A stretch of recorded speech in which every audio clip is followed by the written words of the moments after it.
There we go. We are live for this Thursday evening from the Truth Proof Towers. Great night tonight. Great guests on. Welcome, Paul. Yeah, welcome to yourself, Les, as well. And another busy week. What have you been up to?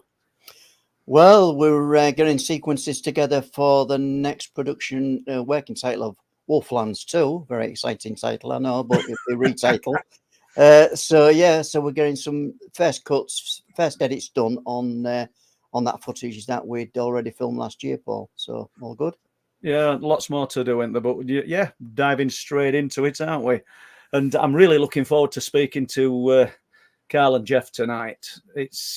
I'm absolutely thrilled. We're actually live at Wilson Ranch. They're really honoured that they're going to share this experience with us. And we've got Jess doing moderating, which is great.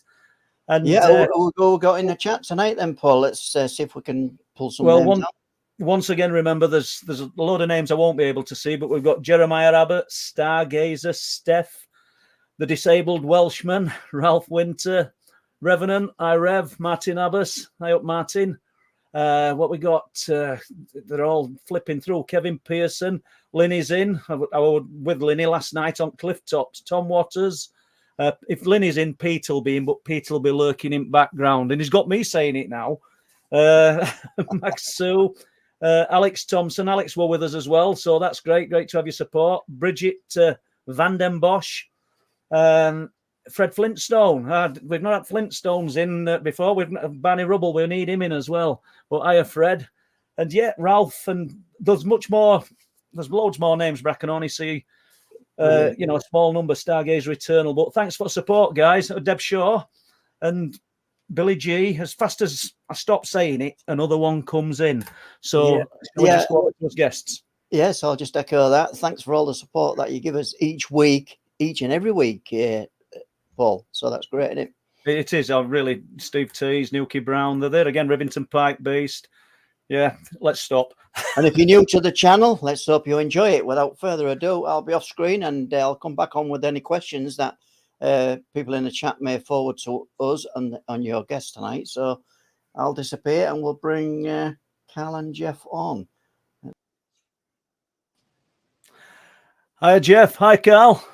Hello. Hi, how are you, Paul? I'm good, and even better for seeing you two guys. Thank you very much for offering to spend some time with us tonight. I mean, absolutely thrilled. Live at the Wilson Ranch. So Jeff Macburne, if I pronounced it wrong, you're going to have to tell me, and Carl Crusher.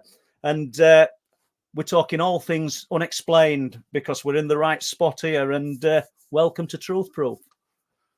It's a pleasure. Thanks for having us. We're really excited for this. Oh, absolutely. And obviously, I mean, I've read loads about this ranch in past, as well as Skinwalker. We've seen this ranch on TV. Now we're actually seeing it in the Truth Proof room here, which is absolutely brilliant. But before we jump into any of that, how did you two become acquainted? How did this friendship begin? Oh, I watch a lot of different things on YouTube, and there was a New York Post episode, Steve Greenstreet, I believe, and he had a picture that was from this Forbidden Science book. And yeah, this one. Yeah, right. 3 times out, he keeps explaining that this picture is from Skinwalker Ranch. Ah, right. And plainly it states it's from Mount Wilson Ranch. Right, got you. So at the end of his little episode, I see Carl vibe at the end. I reached out to my daughter, who's a social media, that's what she does. And we got in touch with Carl. Yeah, they saw the YouTube videos that I was doing online, going up to Skinwalker Ranch and other locations. And so they messaged me through Instagram and were like, these photos that were in this New York Post video were all from our property, and Bigelow was up here. And that totally blew my mind that there was a second Skinwalker Ranch like location that was being researched at the same time. And simultaneously from 1996 through that entire NIDS program, they were researching here and digging underground and dumping millions of dollars into whatever was going on at this place. And they kept it all secret. Meanwhile, they had George Knapp publishing public stuff about Skinwalker Ranch and the research going on up there. So it's almost like they were going on at the exact same time, but this one was all kept hidden. Yeah. What do you think the reasons for that were? Because obviously we've got the same types of phenomena occurring at Skinwalker, I'm assuming, as what are occurring at Mount Wilson Ranch. So, I mean, I don't know whether this has any of the research been pulled through to Skinwalker? Because we can see in a book that there's a picture. Yeah, 100%. In fact, that's kind of been a big part of my role. Is I'm friends with Brandon Fugel and the entire team up there, and kind of work a lot with them behind the scenes. So I've gone up to Vernal and Skinwalker Ranch in the headquarters. I've seen like what they have as possible metamaterials there in their lab, and the whole like what they're looking at as far as in the sky, and a lot of other data that other people don't get to see. And then kind of the ancient Native American history that's tied into it as well, like the esoteric side of it that has to do with the rituals that went on in the ancient indigenous times. So part of why I went up there was to study the petroglyphs that are at Skinwalker Ranch and that whole region. And then all of that was so directly correlated to Mount Wilson that honestly, the evidence is a lot stronger here from going from one place to another. There's way more historical evidence of there being digging underground and way more stuff that was happening here in secret. And we've even pulled a lot of that equipment out that's going to be coming out on the History Channel soon. But yeah, we have all these photos. Why don't you tell them about those? Just those people alone in that photo right there, standing in front of the main building. There's some interesting people right there. Yeah. Well, you've got Jacques Vallée and Hal Puthoff there. I mean, Tim Ryan, Eric Davis. I mean, there's. Yeah. So like Eric Davis, he's like the entire lead scientist up at Skinwalker Ranch for the whole NIDS team. And he's behind the whole metamaterials and the Wilson Davis memo.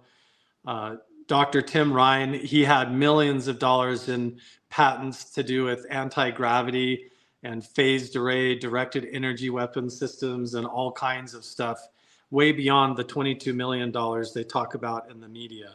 And this team was up there, you know, and yeah, Hal Puthoff, he started the psychic spy program at Stanford Research Institute and came up with the whole remote viewing protocol for the CIA and the Army. And there they are, all standing on the upper meadow up there, right at the base of Mount Wilson. It's incredible. And when people say, obviously come to that picture in a minute, but when people say that there's nothing to this and you've got such eminent people as that investing their time, it kind of speaks for itself that there's a lot more to it, and that there is a reality to what you guys are talking about, everybody's seeing and experiencing. So we're in a room that obviously within the ranch here, yeah? Yes. Yeah. In fact, we can, if you want, we can walk you in and show you the exact fireplace and do a little tour whenever you're ready and show you all of these locations. Well, what we'll do then, we'll wait. Well, Les comes back and he can sort that out in a while, if that's okay. You know, some that Les would probably like to. So that photograph right there was taken in the room right behind us there. Yes. Right. Okay. So, Jeff, question to you: when you purchased the ranch, we're going back to 2007-ish. I might be wrong with my figures. I hope I am. No, you're right on. Right. When were there a pivotal moment when you thought to yourself, because first of all, let me just wind back a bit. You didn't buy it with the intention of getting involved in unexplained phenomena, I don't think, did you? No, not at all. I mean, this started in 2006 with a little listing in a newspaper that I read, and it sounded incredible, the whole property itself. As I researched and, you know, went deeper into it, I find out that Mr. Bigelow owned the property. You know, friends of friends, I was doing some work for his company down in Las Vegas. You know, I was able to wiggle my way in and, you know, somehow wound up here. Yeah. Not with any intent of what we're doing right now. None of this. No. I mean, this is all years of having this place. There's a lot of interesting things that do take place. So then, how long had you been in? Take us back to 2007 before something happened, and it were like, yes, now I know this is real. A noise in the middle of the night that basically blew. This place is quiet. There's no noise here. So a specific night, just sleeping away, and this noise out of nowhere, kind of a light maybe associated with it. Not really sure, but it was loud. It was loud enough that I jumped up out of bed. We jumped up out of bed and went running. And by the time I got to the back door, there was nothing. Dead silence. I'm looking for a crash. I'm looking for something. I'm looking for a plane taking off or something. Nothing. So that was a moment where, what was that? Yeah. And Bigelow had told you, like, when you were getting ready to close on purchasing the property, like, he mentioned a few things to you too. That He had. I thought it was like a joke almost. Nothing in serious, but there's an alien base under that mountain. You're living close to a portal. Watch for the lights that morph into the mountain is what he called it, and enjoy the ranch. And so, what? Jump into the lights then. What about this light? I've named these things where we are in East Yorkshire. ILFs, intelligent light forms. What about the light form phenomena then? Do you actually see inside the property as well as outside? What experience have you got with the lights? Inside, outside, giant, huge. They come, they go. They come out of the mountain, they go into the mountain. They don't necessarily even go into the mountain, through the buildings. I mean, yeah, like they phase interdimensionally somehow. Even Bigelow has since the History Channel shows and all my videos have been coming out on YouTube. Bigelow came out on the Jeremy Mishlove podcast, the New Thinking Aloud show, and he even openly admitted that he owned the property up here. And his reason for purchasing it was to turn it into a research laboratory, because this entire valley from Pioche all the way up was like a what did he call it? Like a gateway or something. He called it a hotspot, basically. A hotspot, like an avenue for the phenomena, and that there was so many reports of these football stadium-sized craft. And then since then, over the last 2.5 years of coming up here and working with Jeff, other people in the local community started watching the YouTube videos and everything that we've been doing, and coming up here to meet with us, and allowing us to talk to them. And they've told us stories going back to their childhood of seeing these giant, like rectangular or orb-shaped glowing lights going in and out of the mountain, and how there's even no noise, and locals up here that had a reputation of going up to secret spots on the hills up here and parking, where they claimed they would watch they called it the mothership, come in from outer space and literally go into the mountain and disappear. And it looked like a cave opening up while it phased into the mountain. And all of that is also written about in many of Jacques Vallée's books that were published, specifically one in 1996 that he published the same year that he was here at this ranch. It talks about these giant glowing lights that would phase in and out of the mountain. And there's like a dormant, some kind of interdimensional living plasma UFO thing that basically hibernates under the mountain. It's fascinating. That it really is. And I can't help but draw comparisons. We don't have mountains. I'm in East Yorkshire. I'm on edge at North Sea. But we've got cliffs that the highest point is 420 feet. So it's not a mountain. But we've got reports of spheres of light. I'm always the first to put my hand up and saying I am not saying that there's a UFO or something residing within the land beneath the cliffs, but there's lots of reports of spheres of light coming out of the cliffs. I did a story called the 1,000-foot UFO, where a guy watched 5 spheres of light come out, which he believed were connected with a red light on top. I wrote about them in, I think, it was the 3rd book, and so I'm not just saying it to piggyback on what you guys are saying, but he actually said that they seem to come out of spates and cliffs, and there's lots of reports. Everything up here at Mount Wilson, and everything that I've seen and even done up and around Skinwalker, and even the work with Native American tribes and such, it has never really lined up to be extraterrestrial or from outer space, and it has to do with this supernatural phenomena that is interdimensional, that comes in and out of the Earth itself somehow. Yeah. Is there primary color for these lights? I'm sorry for banging on about the lights, guys, but it just fascinates me because we see a lot of amber lights here, and I'm just wondering if it's similar where you are. Definitely amber. Yeah, that's amber is the big one. The one, who was the gentleman that I interviewed? Dan was here, and he would go and park at a place between the mountains up here where there's a gap and watch this big light in the sky. And he said it would almost look like a giant cube that was like a hologram, that was a scrolling marquee of lights that would change colors across in the sky, almost like Close Encounters of the Third Kind, where you see the light bars trying to communicate or something. Yeah. Do you find then when you bring certain individuals to the ranch or to the land that the phenomena reacts differently with different people, or it's more active with different people? Not necessarily. No? Kind of random.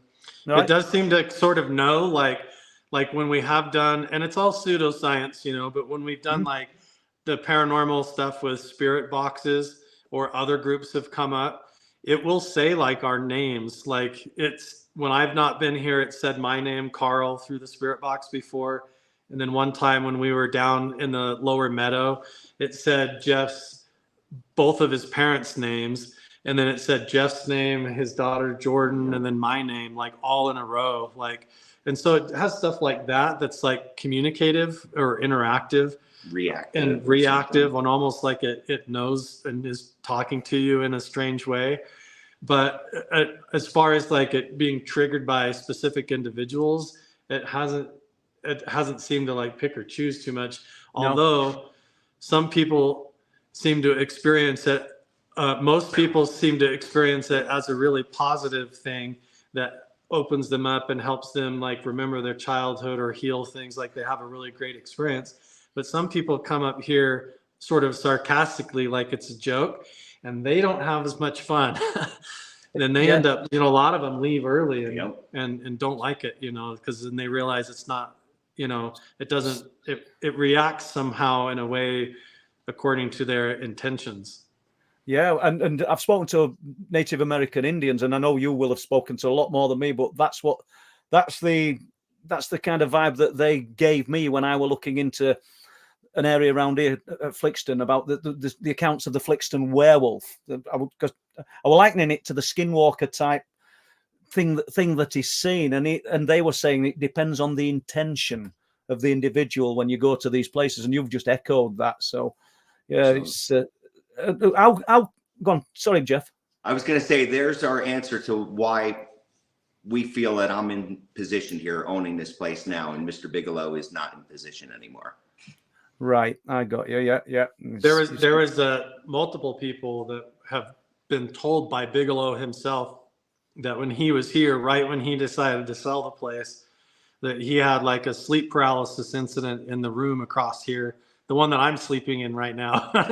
And right. But he woke up in the night, and there was this tall shadow figure that loomed all the way up to the ceiling that was like a Native American that basically told him to leave, and that it was time for him to leave, and warned him. And that freaked him out because he was having simultaneous things going on up at Skinwalker Ranch, similar in his own family and at home. And so he sold the place to Jeff, and they moved on and stuff. But that was, some of those things happen. And the caretaker, Donna, had many encounters with that same figure. Oh, yes. A lot of people actually still encounter it. Yeah. So this figure then, Jeff, Carl, is what would you describe it as? Is that a ghost? Because there's what is it? What do you think it is? Because you said it told him to move on. So I'm assuming, did it speak to him in his mind, or did he just get that sense of feeling, or did he hear it? So I could just say I personally have never had any interaction with this entity. I've been informed by people that contact wants to be made with me, but somehow, I don't receive. I don't know. I don't know what it is exactly. But some people they get hit right on the head. You know, they get here and they're like, what is this? You know, like they know completely when they get here. So in a way then, Jeff, it does interact with certain individuals. It does connect with certain individuals then. Do you know what I'm... Probably that's where I were aiming the question a few questions before. Certain individuals do get the I don't know, the response, maybe what they're looking for, or does it perform to order? I don't know. Oh, people definitely get response. I mean, they definitely. There's definitely themes to it that feel personalized. Yeah, like Donna, a lot of her stories, she would have interactions with this like Native American shaman figure, and the stories before her go back to like an archaeological team from Caltech or something, or University of California, and they were up here and they would run into this ghost of a Native American figure. I've had dreams and experiences up here that felt very Native American themed. And then we run into all these stone circles up on the mountain, like hand-placed stone circles and spearheads and artifacts. And this whole region used to be inhabited by the Northern Paiute, which was where the ghost dance ritual originated. So this whole theme of this Native American ritual and sacred thing being done to try and time travel into the future was all part of the Northern Paiute ghost dance ritual that spread all the way across the Southwest to the Lakota. And that was going on up here and clear up into the secret times when it was the Native Americans were being murdered for it, you know. And they would come up here to Mount Wilson and do these rituals in hiding. And all those rituals involved literally trying to time travel into the future to stop the world from being destroyed by modern technology and things. And so it's almost like when Bigelow was here, these other groups come here, other people come and mess around with the wrong intentions. It's almost like there's some real magic to that ceremony of the ghost dance that echoes up through time and affects people that are tuned into that spirit or something. You know, not to get too mystical, but that's really what the experience is like. So do you think certain parts of whatever it is that's there were resisting the research that's been done prior to you guys arriving and working? Yeah, I'd say we even experienced that. We run into that sometimes when we get right to a pivotal moment, like when we had the History Channel up here last November. All of this is going to get released in Beyond Skinwalker Ranch season 2 on the History Channel, like this June, I think. But I mean, we had over $1 million of equipment up here that it was like some gremlins were sabotaging everything we tried. And then even when we'll have professional drone crews and ground penetrating radar teams come up here, and they'll fly their drone over the ranch, and the GPS will record the data as if it's flying over the Bermuda Triangle and over Cuba instead of Nevada. Like, it totally spoofs all of our equipment all the time. And they don't know how to really fly. It will just completely crash the computer systems on these giant tractors and drill rigs, just like right when we're getting ready to start. And like all kinds of strange anomalies like that seem to frustrate the process. And then even weather phenomena, like when we get ready to set off explosives or dynamite to try and get access into a tunnel system, it's like the weather will just move in out of nowhere and we'll have a freak blizzard to where the mountain's just full of snow and we have to literally pack it up and leave. Like, and that's happened multiple times over the last 2.5 years. All kinds of crazy stuff. Then did you have a drone? Because that was going to be one of my questions, actually. Did you have a drone that seemed to hit something in the sky, or resisted and dropped out of the sky? Are we right with that?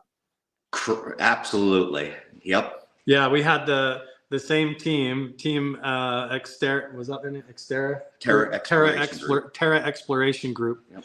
And they have like this $10,000 drone or something. No, he said it was $25,000. 25. This was okay. a big one. This was I was being modest. Good one, yeah. $25,000 drone, and they're flying it like full speed, and it's on a pre-programmed flight path to go fly a pattern over this upper meadow to get ground penetrating radar data. And while it's flying in the air for no reason whatsoever, it just like slammed to a stop and all the propellers quit. And instead of continuing its forward momentum, it stopped midair and just fell straight down and hit the snow. Like it just dropped, like it hit a force field in the sky. And they all saw it. You know, Jeff and I weren't even there, and they all came back up to the saloon in shock. And they were generations. I've never seen this before. It was like it hit an invisible wall in the sky and just fell out of the air. Well, they must have been pleased. $25,000. There must have been some damage. Well, they must have. They had insurance. And they had to, yeah, he would go home at night and stay up all night and try to rebuild it and come back and do it again. It was crazy. Yeah. So how close is Mount Wilson then to Skinwalker? If you were to try to drive here, it would probably take 8 hours. Maybe. I never really thought about that. How many miles is the bird? 6 hours. So we're kind of down. We're just about 80 to 90 miles north of Area 51. That was another question. How close are you to Area 51? Yeah. So so we're right on the edge of Area 51. But if you were going to go up to Skinwalker Ranch, you have to drive just across the border into Utah and then all the way across to the top northeast corner of Utah to get there. And is there any evidence then that when the phenomena is presenting, we'll say presenting at Mount Wilson, that things are happening at Skinwalker, or is there a knock-on effect, like a domino effect, or have you not been privy to that information? Has anything been passed on to you guys? Yeah, so we just started a whole new project on our Patreon page on the Mount Wilson. I just lost you there. That's it. Sorry about that. No, Do you have us back? Yes. Yep. Okay. Yeah. So we just started a new partnership with Dr. Jim Segala, who works up around Skinwalker Ranch, and he has these modular unidentified phenomena alert system modules that you can hook up to the Wi-Fi, and it will collect all the data from everything from gamma radiation to infrasound, if it moves or shakes, microwave radiation. It's a very sensitive piece of equipment. And so the idea is, if something does happen up around Skinwalker Ranch, they can capture actual scientific data off of the sensors that are placed around up there. And part of the reason that I'm here on this trip right now is we just installed the very first device here at Mount Wilson Ranch for part of phase 2 of that study. So that way, like even last night when we caught some phenomena where there was like furniture banging and things moving around up here on the upper part of the saloon when I was in here. But I caught it on video, and the security camera caught it on video, and I saw it and heard it and everything. But what's really amazing is that this sensor also caught a giant spike in gamma radiation at the exact same time that's unexplainable. So it's not just like necessarily the wind blowing. We have actual scientific data to back up that there's an unexplainable spike in gamma radiation at the exact same time. Oh yeah, this is the clip right here. Okay. I'll be quiet so you can hear the whole thing. Hello? Can you do that again?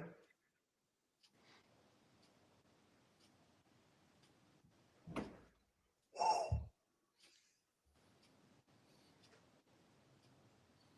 It's like a piece of furniture just shifted. Can you move a piece of furniture here in front of me, please? I've got chills going through my whole body right now. Can you please do that again? Thank you.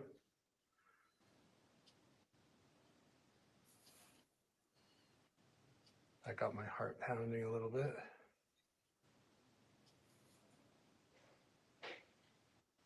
I heard that.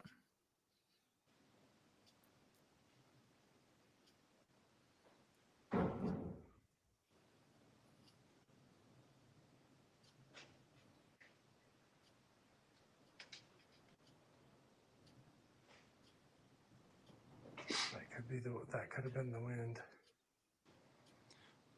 That's pretty much the clip. But at that exact same moment, so I was just getting ready to leave the building because I had set up the sensor in the saloon for the night. So as I was walking out this door back here, that's when I heard the banging upstairs and turned around and caught all that footage. And then we also caught it on the security camera. And then there's also this spike in gamma. Yeah.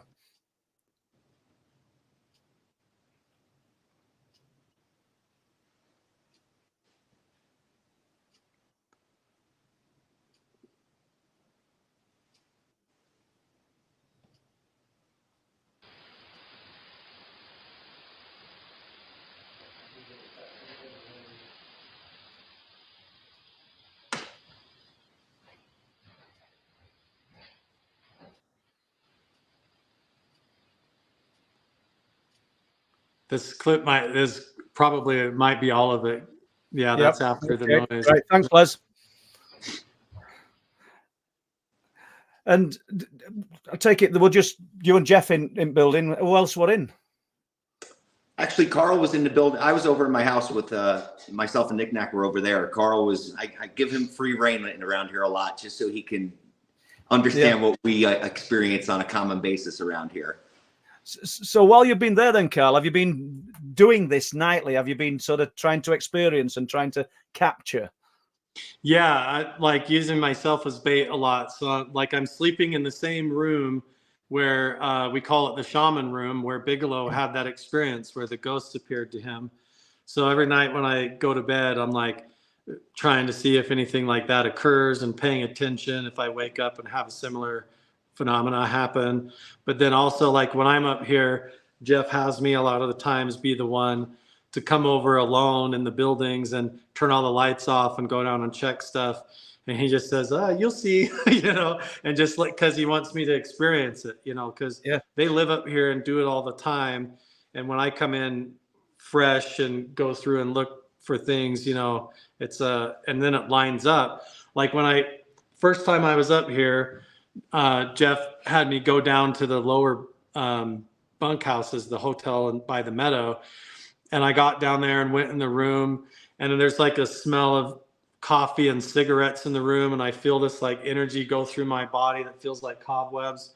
And he doesn't tell me anything before I go in there. I just have this whole weird experience that, and then I come back and I tell him, and it's like a very common thing. That's the same room that his father lived in right when he passed away. And those were like his dad's cigarettes that I smelled, and his coffee, and that whole experience, And so for him, it's kind of fun to send me on these little adventures to see what happens. And then it does happen. Well, how many people have smelt coffee down and around that area? How many people have smelt cigarettes? And, we're talking, he was around 17, 18 years ago, way back. So it'll be cool to be able to catch the actual data. Like, let's say you walk in the room and have that experience, but then we can get online, look at that at the MUPOS device and see if there's a spike in gamma and microwave to actually validate it. So Jim Segala's equipment is backing up what you guys are experiencing scientifically, which is. So a great approach. We had Jim on a few weeks ago and he was telling us about it. So now we're here. This is even better. So like on the screen there, you can even see the data where there's just a flat line, and that's the entire time that I had unplugged the sensor and I moved it down, and I was trying to see if it would connect to the Wi-Fi clear down at the old 1800 settlers cabin. And then we left it down there for a good part of the day. And that's that whole dead period where it was disconnected. So then we realized it wasn't sending a signal. It wasn't connecting. So I went down there and got it and brought it back up here to this saloon. And then you can see the event where basically within 10 minutes of me plugging it back in the saloon, it reconnects to the Wi-Fi. And then right as I'm walking out the door, I hear that bang upstairs. And right at that exact same time, you have this massive spike in gamma radiation and just happened to catch it on the sensor. So it was almost like it waited for me to plug the thing in and leave the room. And then it made the knocking, came back in, and we got all that on camera plus the data at the same time. But it's kind of in infancy, this research. So I'm not asking you to have an answer, but what are the opinion of Jim Segala at the moment when he's looking at what you're getting back? What does he? has he said what he thinks this phenomena is? Yeah, there's been a lot of instances just in the time that I've had the sensor and we've started working on this project where Jim will get the alert on his phone through his email, and he actually messaged me before I've even got on the computer to look at the data, almost like he knows that I've had an experience or an encounter before I've got on to log it into the, That's fed the journal. directly to Jim. Yes. Yes. So he, like, as soon as something happens, he can get an alert, like a big spike in gamma. He'll get an email on his phone sometimes and even message me, whoa, you had a giant spike in gamma and microwave. Did you experience anything? I'm like, yeah, I woke up right at that time and had a really weird dream, you know, or whatever. And so that's kind of how it's been a really instant feedback loop. So like you said, if we have multiple sensors across the ranch in different rooms, including the sky systems, and then all the way up to Skinwalker, the potential to track the phenomena's movement and behavior as something that's not just imagined in your head, but a real phenomena is totally possible. Trackable. I think phenomena. Yeah, I think it really validates things. After we'd had Jim on, I told him I wanted to get one of these units, and I do. I definitely do. You know, we had Jim on. We've had him on twice. Les will remember the first time we had Jim on, but it'd be probably 18 months ago, and I could see after talking to him the marked difference in, and a great guy by the way. So they're into butt here. A marked difference in his approach and not his belief, but his attitude towards what we were dealing with. The first time it were more scientific, and there's got to be an explanation for this. And that's what we're all looking for ultimately anyway. But when he came on a few weeks ago, he'd actually had his own experience, and he'd actually encountered, we'll say, the phenomena. Yeah. And I don't think he'd mind me saying that, because we did ask him, and you could just see a more open-minded viewpoint, which were absolutely brilliant. So, yeah. Jim he has very directly told me when I've... after he's messaged me, and then I've told him the experience that I had that coincided with the data. And he's very directly told me that he's like, the data shows and proves that the phenomena is not something that's happening in your imagination, and it's not a hallucination. It is literally an energy that is measurable and recordable, that is coming into the area, entering the home, and interfacing with you or your brain, and opening you up to this experience or giving you this experience in some way. And when it leaves actual physical footprints or moves furniture or other things around and interacts with you, that's when it starts to get really interesting, and we're at the real edge of this whole mystery. Without a doubt. And it's so interesting that Jeff said that you could smell the smoke and the tobacco smoke. And it's, what is it then? Is that the residue of the person that was there, or is it the phenomena almost collecting the essence of us and of memories? You know, I don't know. You've got everything there. It's like it never stops giving, but you've got multi-phenomena events going off. What do you think it is? Have we got ghosts, or is it one intelligence that's just giving us a little bit of everything, and it's just giving us what we want? What do you think? I'll let you go. Everything seems to be like meshed together. I mean, really, but what it is exactly, I mean, we sit and talk hours on this, I guess you would say. It's trying to balance out all of the theories with the actual experience of it firsthand, plus the data is really interesting, you know. And we have like this no BS attitude about it, where we don't even jump scare each other or prank each other up here or anything. We keep it really genuine, you know. There's not really a lot of room. We do a little bit, but there's not really a lot of room for it. But really, to me, the experience for me is, I feel like we have, as humans, have a fundamental misunderstanding about how linear time works and our relationship with that.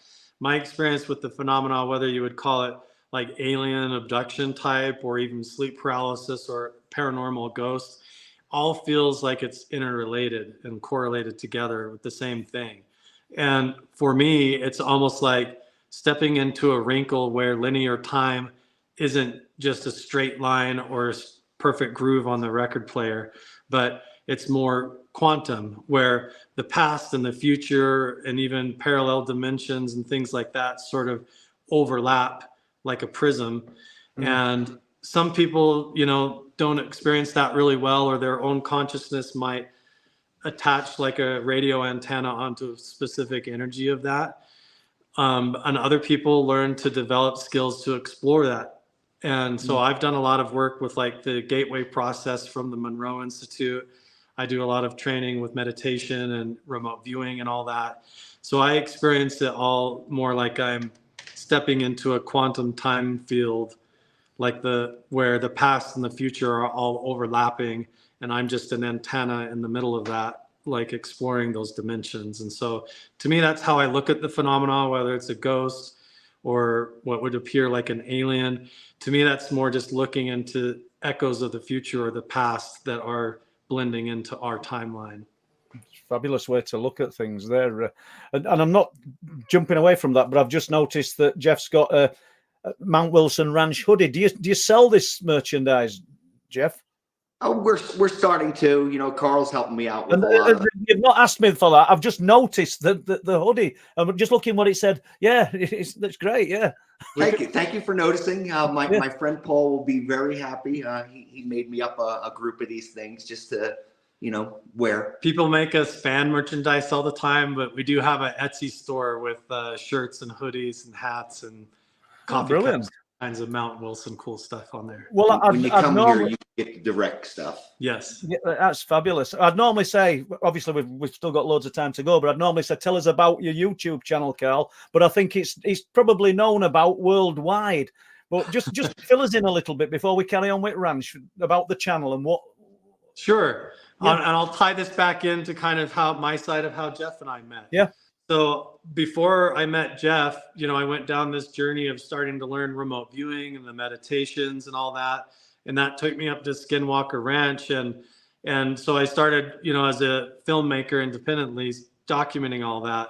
And that took me to all these ancient petroglyph sites and everything. And so that's what I was doing on my documentary film channel over on YouTube, was going to all these ancient petroglyph and Native American indigenous sites and trying to understand what they meant through my friendships and relationships with actual Native Americans. So it's like I had access to these areas and the people with the real historical knowledge. So I thought this is an amazing opportunity for me to go out and something I'm passionate about that fits in with my consciousness work. And that kind of sent me on almost a migration or a journey where I was following these petroglyphs, not knowing where they went, where they were pointing to, and documenting that whole process. And that became what my whole YouTube channel is exploring those mysteries of these ancient locations. But along that path, I inevitably met up with Jeff when he called me and came up here. And what's funny, retroactively, is that my Native American friends and the mapping system that they were helping me go along to pointed right here for me to come here. And so all of it's like been a big, interesting symmetry of coincidences that have led me here. Pure synchronicity, right? Yeah, like it's meant to happen. Yeah. And it's a relatively small YouTube channel, isn't it, Carl? My YouTube? Go on, just say it. Go on. How many subscribers have you got? Just over 3 million. Yeah. I've been going since 2009, so I have a whole variety of stuff going on there. Yeah. Right. Nuts, but yeah, more credit to you, mate. It's hard work's paid off. It's great. Absolutely. Thank you. I appreciate that. And we got Jeff going too. He's got a YouTube channel. We have official Mount Wilson YouTube channel now, and TikTok and Patreon and everything. Yeah. We're doing it all independently. Right alongside the TV networks. Yep, that's superb. So back to Mount Wilson and back to Skinwalker as well, because I didn't realize the distance. I'm thinking that they sat side beside me. It shows my knowledge of this, doesn't it? And do you think that the phenomena runs across all of that land, or is it just pockets, concentrated locations? Are there other places then that you guys are aware of? Yeah. Oh yeah, they all seem to be higher elevation places, remote. But yeah, we're working with a few different. Katie Page, yeah, absolutely. From Rocky Mountain Ranch, yeah. And honestly, when we got the photos that were leaked to us of Bigelow and his team up here at Mount Wilson, it's basically evolved to where we've learned that that team was in a lot of places. So the same time they were at Skinwalker Ranch, they were definitely up here, but they probably had more than one or other locations that they spent time or had teams at with too. But we don't know any of that. They only talk about in the media about Skinwalker, and that's where Travis Taylor went and Jay Stratton, and where they kind of want the public attention. And all the rest of it, they don't want anybody to look at. It's a shame, isn't it? I mean, because it kind of casts, I don't mean doubt, because I don't think there's any doubt of what's being seen and what's being experienced, but it casts doubt on where it's being seen and where it's being experienced. That photograph being a prime example that's been placed at Skinwalker, and it's there where you guys are.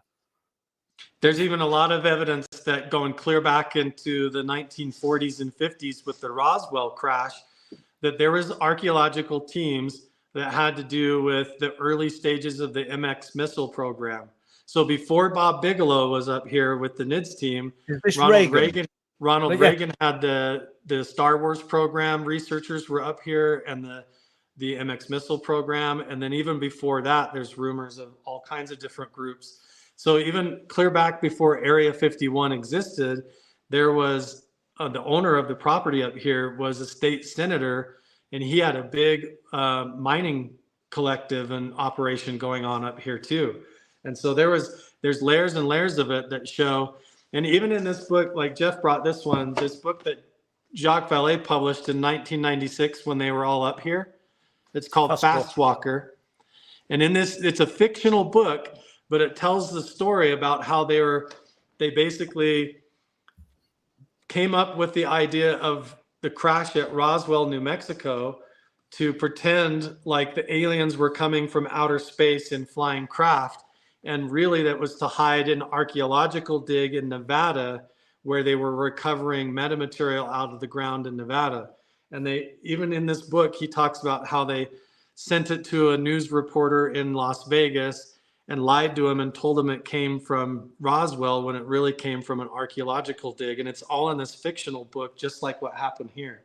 So I don't know. It's well, plus our other previous owner that was personal, real good friends, and Howard Hughes, main contractor for all the concrete work and everything and demolition that he did. Yeah, so the main man, Howard Hughes, was contracted with the government. Really? All kinds of secret programs.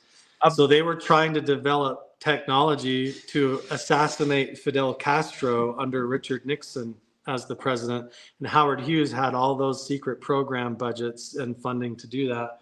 And his best friend was the owner and like contractor up here doing work at the ranch. At the ranch, really?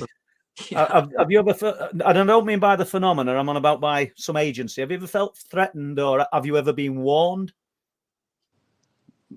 Oh, yeah, we've definitely had some interesting conversations, I guess you would say. Yeah. Not necessarily warned, but yeah, we've had some weird ones. We've had some phone calls from people we're not sure if they're real or not, that have, kind of told us what we need to be prepared for when we get into the tunnel system underground. And right, okay. And wear your hazmat suits. Tell us to wear hazmat suits. They've even told us like supplements to take for our immune system before we get close to things. And I've had some really weird phone calls where it's like someone described what I was wearing in the room that I was in, and all that stuff. Like they were trying to scare me a little bit, stuff like that. Is that almost like remote viewing type? Yeah.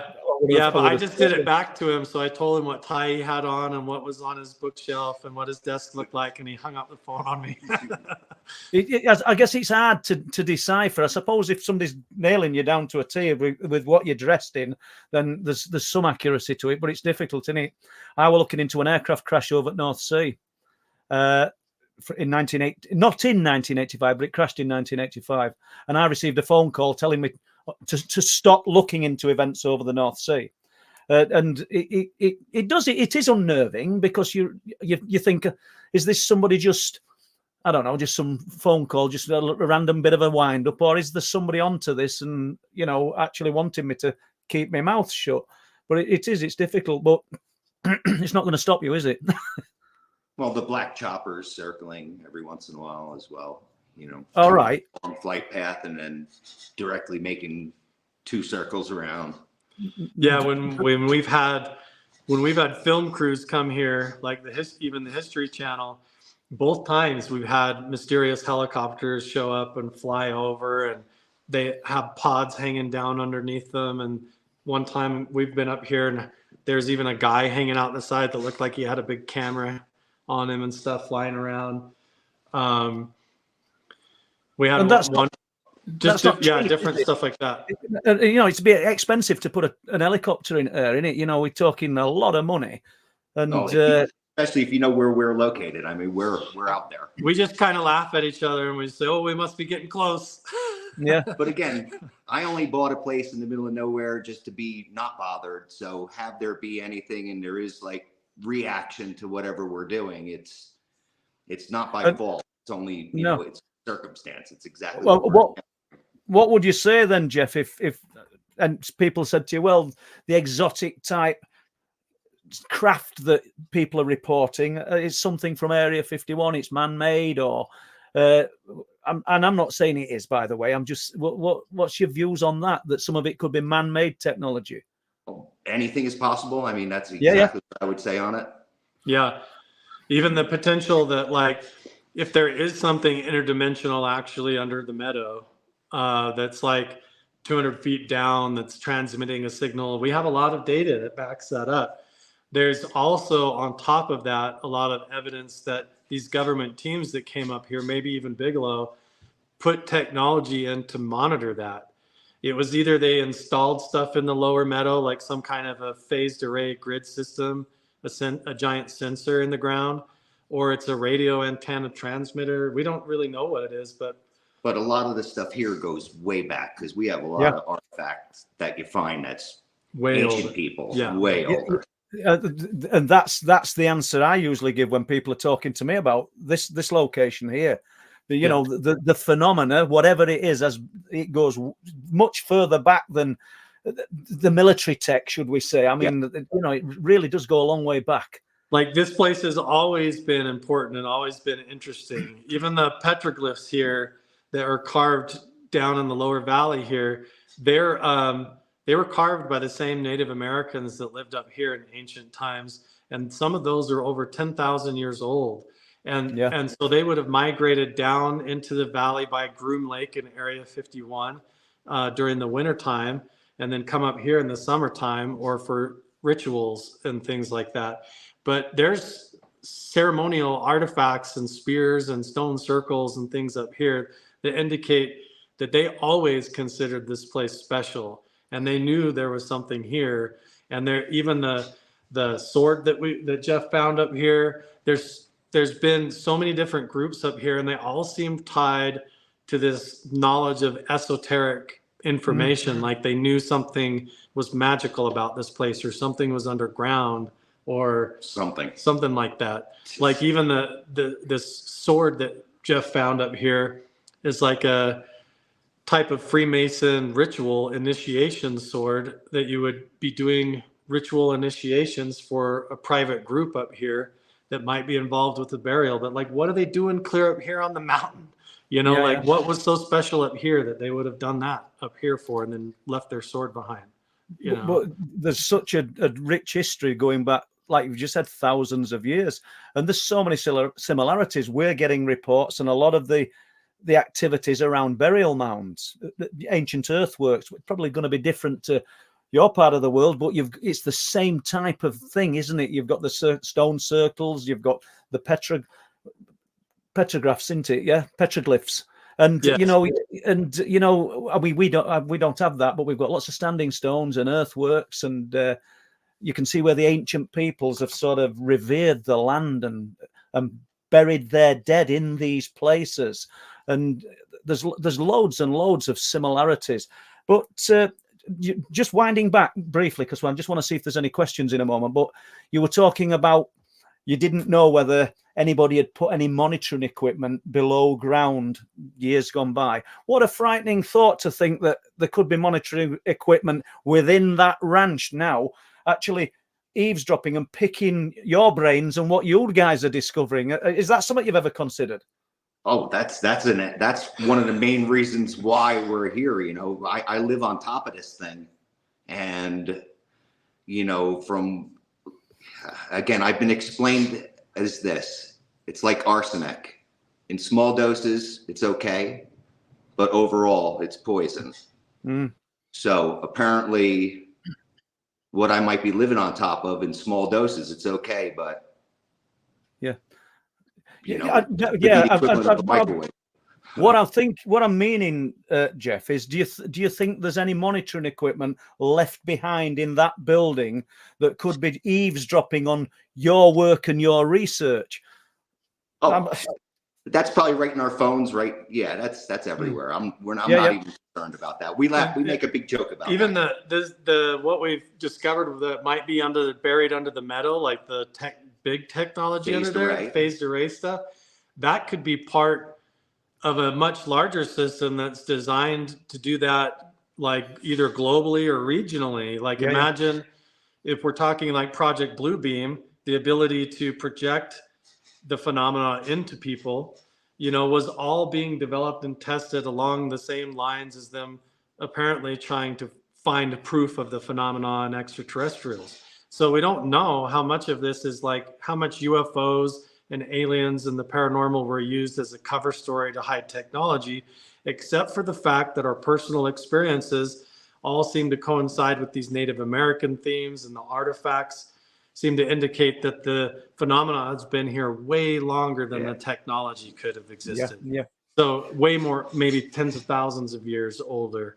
And so it feels like the technology is a result of the phenomena being here, and somebody may have come up here, maybe Howard Hughes, and put it in here to do testing to try and communicate with it. We just recently are coming across evidence just in my trip up here this week that, you know, there was camps of Cub Scouts, Christian youth camps that were coming up here at the same time as this early experimental MX or MK Ultra phase of research could have been going on. So this whole place could have been an experimental camp for mind control experiments at one point. But if that's the case, they may have communicated with something through those unethical experiments. They may have, the whole point of that could have been like Stranger Things, trying to communicate with what was here as part of those early days of experiments. And we're coming across layers and layers of that are really weird. And have you had people come forwards then from years gone by? I don't mean the people living local. You just talked about the camps with the youths that are camped there. Have you had anybody as mature men, women come forward and say, you know, I camped in these areas or this area?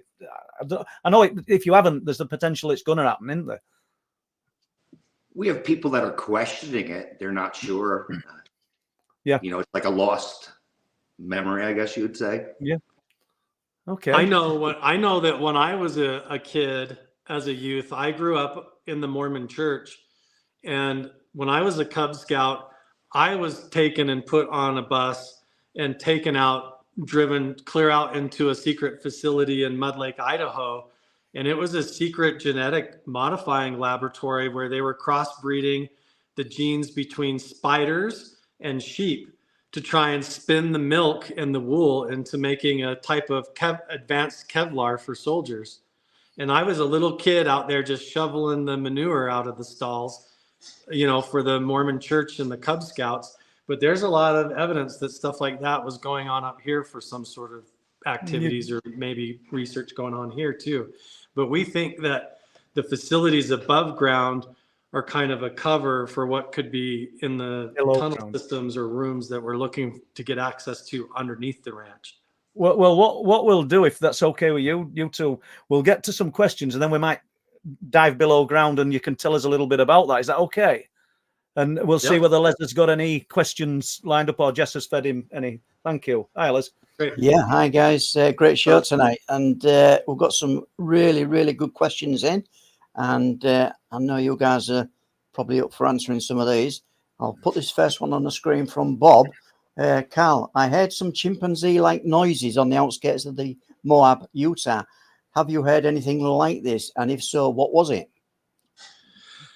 I haven't heard like specifically chimpanzee noises, but I've definitely heard like strange noises that don't fit.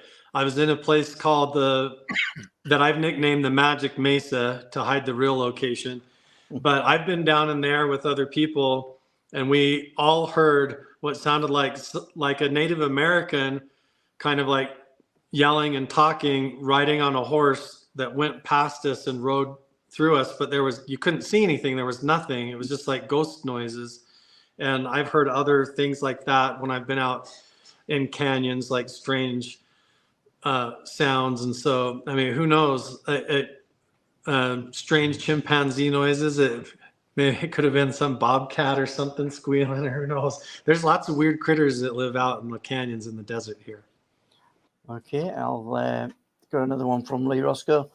Hi, Carl Jeff. What do you both think happened to the people of Chaco, if that's the right pronunciation? Chaco Canyon. What do you think? What do you both think about the spiral drawings in the same area? Chaco Canyon, yeah. So that goes back to the ancient Hopi legends, and a lot of that comes down to they believe that their portion of humanity emerged from the underworld, from out of the Grand Canyon, and took over that whole region. And they were living alongside the star people that came down from the sky on silver feathers and talked with them and communed with them. And basically Chaco Canyon was a spiritual center, and the whole place is built and designed almost like a cymatic, almost like a vibrational frequency, more than it makes sense, like a house or structural building. But there was a whole big interaction between humans and some alternate dimensional information or something, because the spirals there and the petroglyphs there line up with petroglyphs thousands of miles away and connect to all these other significant sites all over the world. Every significant pyramid site, Teotihuacan, Easter Island, all of them fall into these alignments that somehow the people at Chaco Canyon knew. And those markings go all across the desert, all over the place. And really the evidence shows that there was some point, a global shift or catastrophe where civilization collapsed and humanity almost completely got wiped out. And there's a ton of evidence that it was like a flood or a giant, almost like the earth got shook like a Etch-a-Sketch, you know, and the whole planet reset, and a lot of that got lost. And now those petroglyphs and carvings and things are just abandoned and echoes of what they used to be. And maybe even like you were talking about, the Stonehenge, those geomancy alignments may have shifted and don't work the same anymore. Where when you used to go into Chaco Canyon, maybe you psychically connected to the universe in different ways, where now it's not the same, or we've forgotten how to do that. But I think the people have just moved on. They still live there. The Hopi and the Navajo people are all still living there. The white man just kind of moved in and pushed them onto reservations. Yeah. That's fascinating, to be honest. And you talked about the silver feathers and their interpretation of what they were seeing. And even you can picture the feather movement, and people describe some UFO type sightings as moving like a falling leaf, you know. And yes, it's fascinating that these ancient people described it like that. And then you talked about all the different places in the world, and they couldn't have possibly been connected to each other way back then, could they, really? So is it begging the question that something else gave them this knowledge? Yeah. I think so. I don't see any other reason to explain how, you know, the squatter man petroglyphs, where you see the man with his arms and legs out, you know, a lot of that is the constellation Orion. And so people all over the world were looking at the same stars, but there's petroglyphs and carvings and structural symbols and everything designed into this that shows that they were seeing things and new things beyond even telescopes that they didn't have at the time. And similar to the Dogon tribe in Africa, they're drawing these pictographs and petroglyphs of star systems and constellations that they couldn't have even seen, and how they built the same types of pyramids all over the world. To me, it was, they had some kind of a consciousness connection or global trade that was going on that we kind of don't talk about in our history books anymore. Yeah, I wonder. I don't expect you to have an answer to this, Carl or Jeff, because I certainly don't. But I wonder how science answers things like that. You know, academia and science, because it's pretty hard to answer. Yeah, the evidence is there, isn't it? It's smacking you in the face that they couldn't have had that knowledge. Yeah, I don't see how they would have known that. To me, it all makes sense. Like if you go to an ancient site and there's a false doorway carved with symbols above it, to me, like that's like a spiritual doorway that connects to these other locations. And there was a time in ancient times where the electromagnetic field of the earth and the ley lines and the way that they were building those stone structures was interfacing into that energy in a way that was more accepted. Like the world, maybe indigenous people naturally just had that way of life. Whereas now we stuff all those crystals into our technology and we use it in handhelds, and they were just using the earth itself, you know. Right, thank you. Okay, I've got another one from Lee Roscoe. And question, Cal, can you tell me why you made the Canyon dye goggles plus? Yeah. What do you all think about the 1.6 gigahertz alien frequency? The dicyanin goggles, those were originally invented by a doctor who was, before X-rays, he was trying to find a way to filter light so that he could see the human aura to diagnose illnesses and things. And in his process of experimentation, he came across this type of dye that was this purple violet dyed lens, and he made it into a pair of glasses or goggles that he could put on. And the idea was that you could see the human aura, but also they started seeing things like dark shapes floating in the air and shadow figures moving around. And then the goggles became illegal, like the chemical process to make the goggles became illegal. But time's gone by, they kind of got lost in the history books. And some movies have come out similar about like having glasses that let you see aliens and stuff, you know, if you put them on. But my friend is a PhD, has multiple doctorate degrees, and he came across the old formula from the original doctor in his manuscripts and was able to resynthesize the dye and make a pair of goggles and sent Jeff and I a couple of pair. And so we've been able to try them out, and we've walked around these areas and go to different sites and see if they work.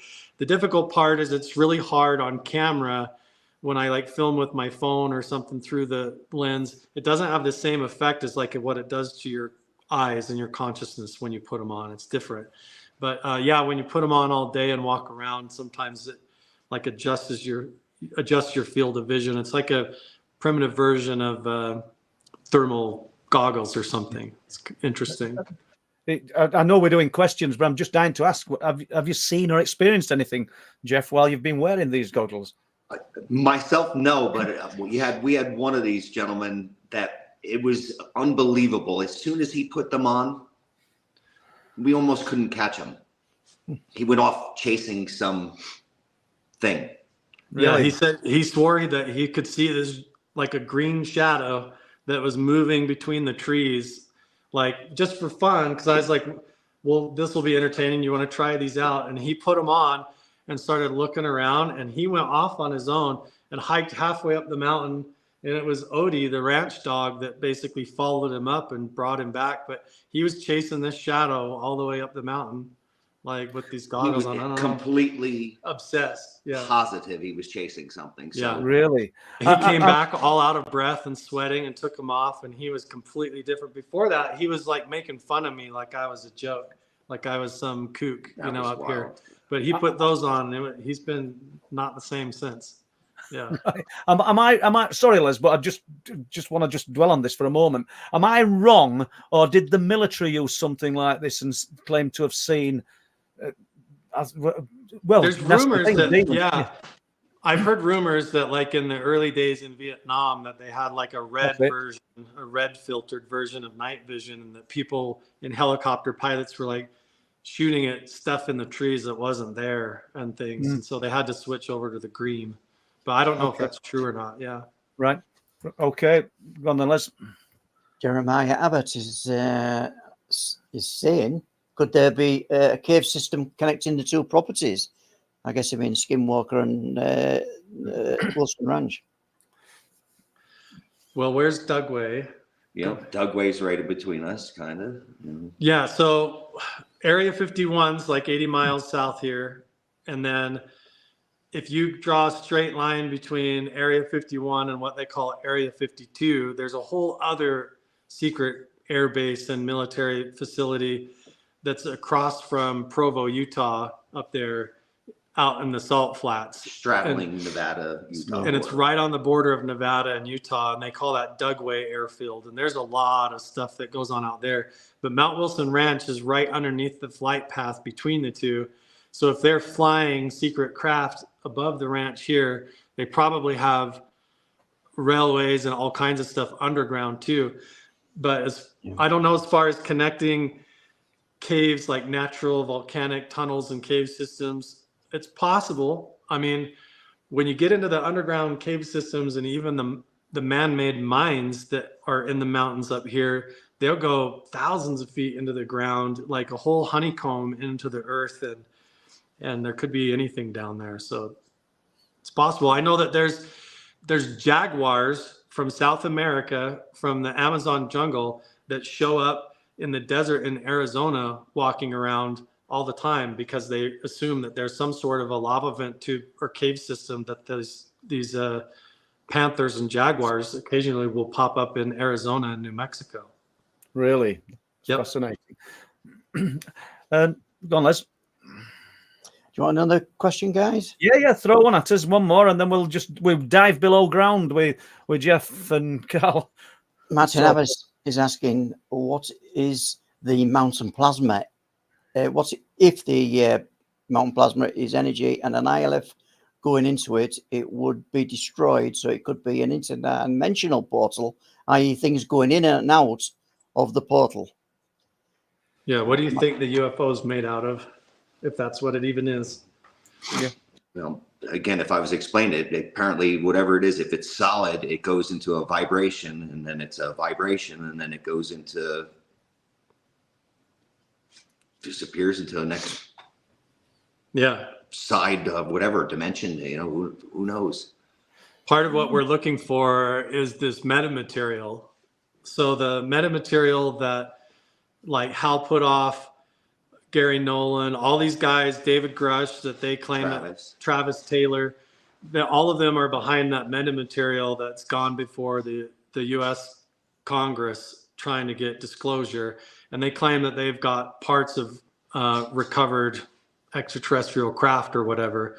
And all of that turned up the same time in 1996 when they were here at Mount Wilson. And they describe it as this bismuth, aluminum, zinc alloy that has these strange properties to it. And I mean, we don't want to say too much, but Jeff has already found some of that here at Mount Wilson.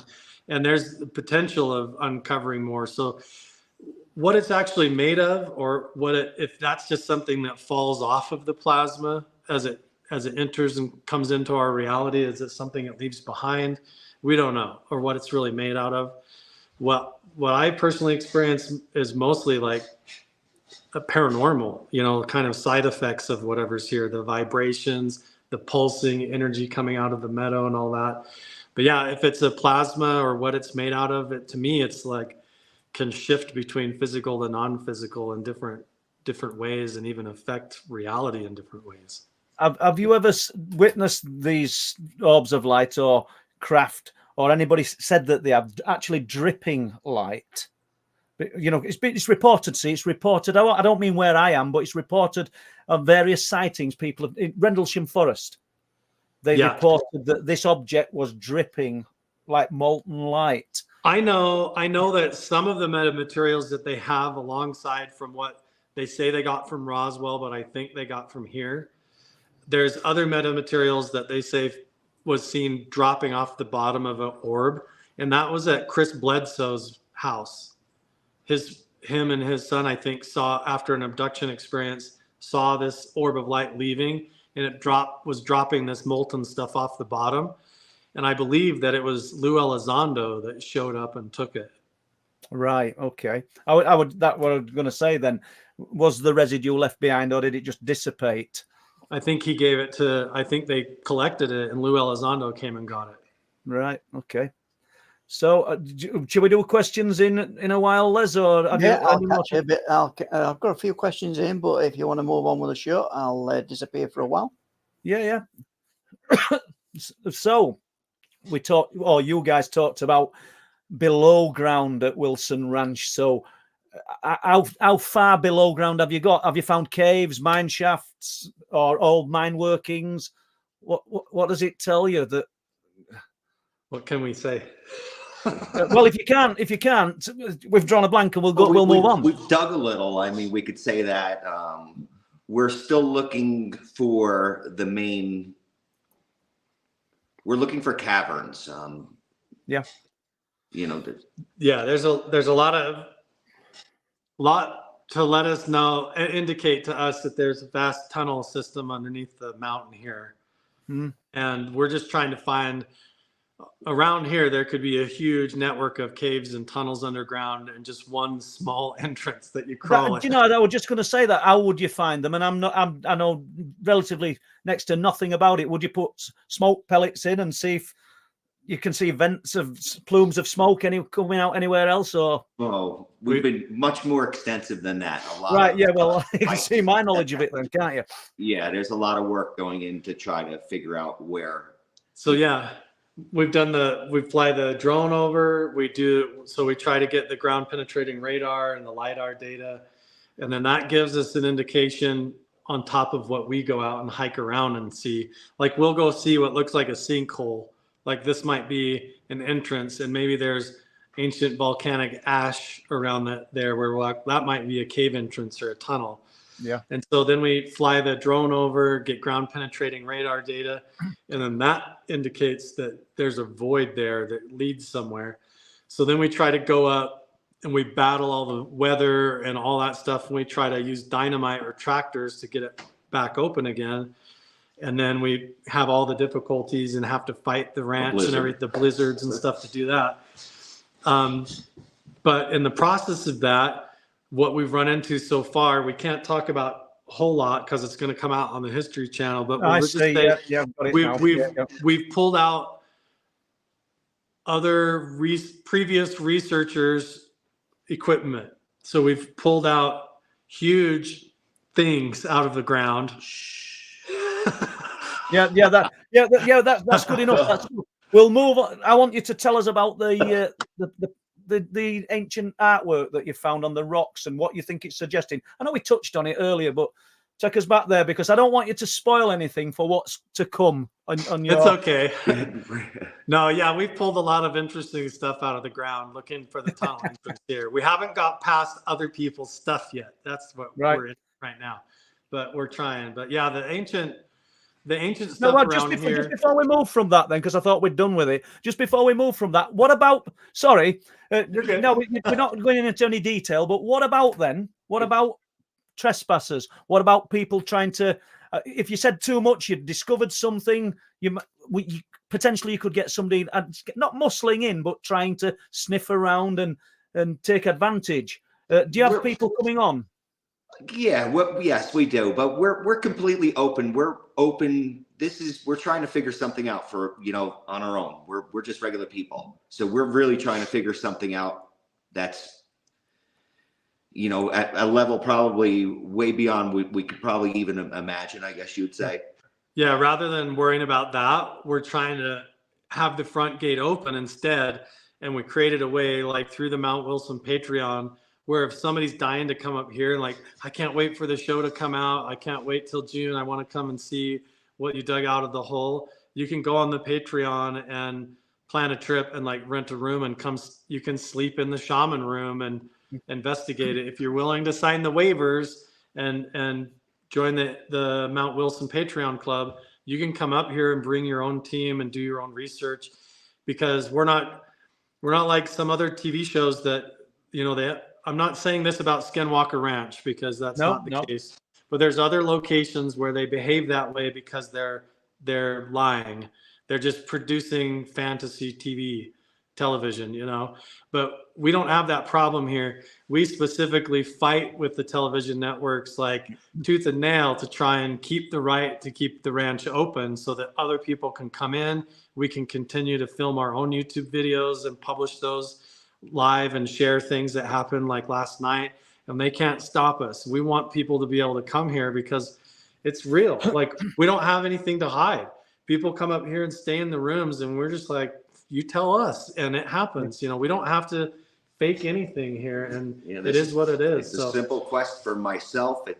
Is it healthy and safe to live here? If the moment comes where we run into that level of former researcher technology or unexplainable stuff to where we definitely have a plan in place of how we're going to secure all of the ranch and with the neighbors and stuff, and we've talked about that for sure. Excellent. But until then, we want it to be totally open source where other people can come and see for themselves.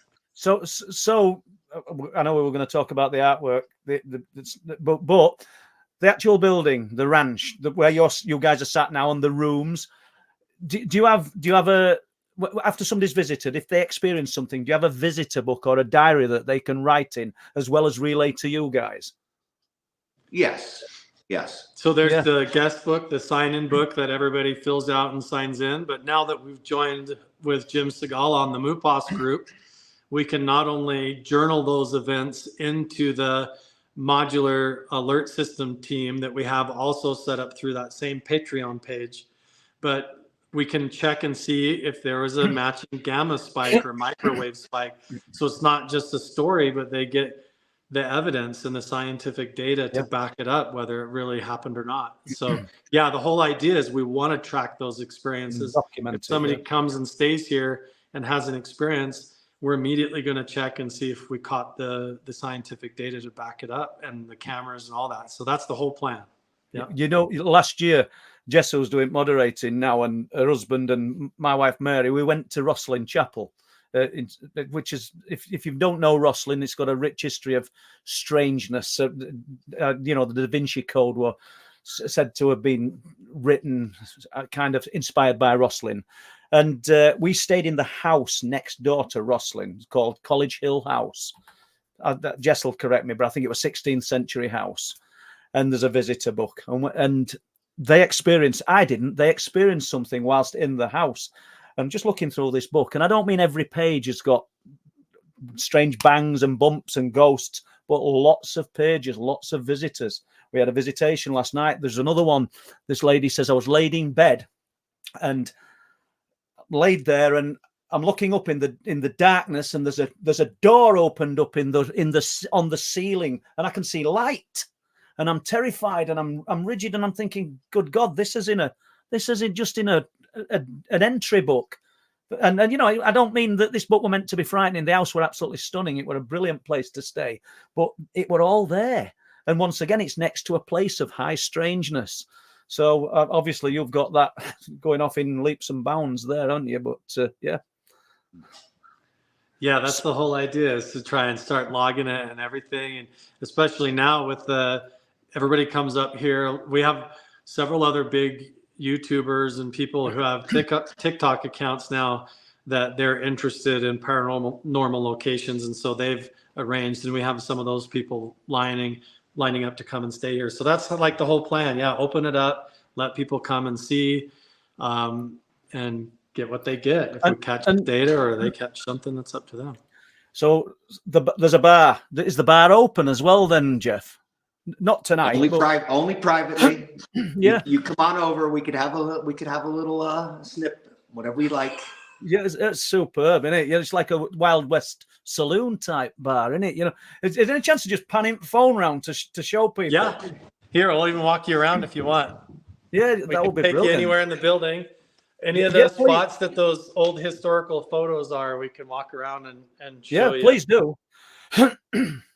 So this is just the main bar back here in the saloon. This was built over your way somewhere. It's a Brunswick. Really? So it was built over in England and then brought over to the United States. This is apparently its fourth stop.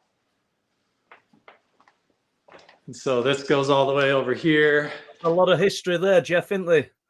Oh, yes. A lot of And, people fell off bar stools, I would think. Just happy. So it has a whole upper area here. So one of the common experiences that people have when they come here is they'll be sitting at the bar, like to have a drink here, and they'll be talking to Jeff like this, and then they'll look in the mirror There. and they'll see in the reflection that there's people up above the bar walking by or something, and then you turn around to look in real life and there's nobody there. You just like see it in the reflections and stuff. So That's that goes all the way up. Yeah, But yeah, the whole building. So there's the one photo of Bigelow and Colm Kelleher and Jacques Vallée standing in the saloon here. And that picture was taken like basically right here. Yeah, that's the one in the lodge. We'll go there too. So we're just going to that room now, yeah? I think we just lost signal there, Carl.